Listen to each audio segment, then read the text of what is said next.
Prashant Shinde and I'm from Sambhajinagar. Today's video topic is wrapper classes in Java. Today's date is 23 November 2022. Uh, Today's late we have discussed about the primitive data type in earlier. Since the primitive data type cannot directly use as objects, that why a wrapper class come into pictures. Generic classes work that object and don't support primitive. As a result, wrapper classes are needed. They convert primitive data types into object, and objects are really important. We if we need to modify argument pass in a method. Now let's discuss in a details about the wrapper classes. The Java programming language provides the Java.lang package, which has a class that are fundamental to the design and the most important classes among the are object and the classes. So Java wrapper classes wraps or represent the value of primitive data types as an object. When an object is created to wrapper class, it contains field which can store the primitive data type. The object of one types contain field of the particular type only, which means a double type object contain double type of field only represent that value, so that reference to it can be store a variable of a reference type.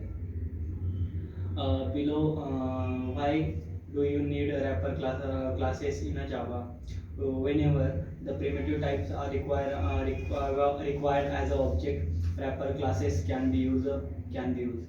Wrapper classes are also including method to the unwrap the object and give back the primitive data types.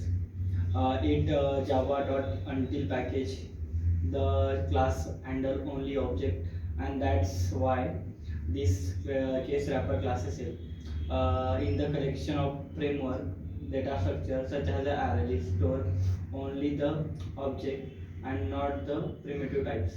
For the methods that support objects like creation from other types such as a string, wrapper classes are also used to synchronization in a multi-threading. As a object are needed to achieve the synchronization process where ensure that sharing resources will be used only thread at a time. Creating a wrapper object using a wrapper class constructor, we can create a wrapper object using a wrapper class, and it is a constructor by passing a value to it. Using a wrapper class only in using a wrapper class only we can create in an instant wrapper classes without their constructor as well. We can create a variable data type same as the class name of a wrapper class, assign a raw value to the it without using a new operator as. Thank you.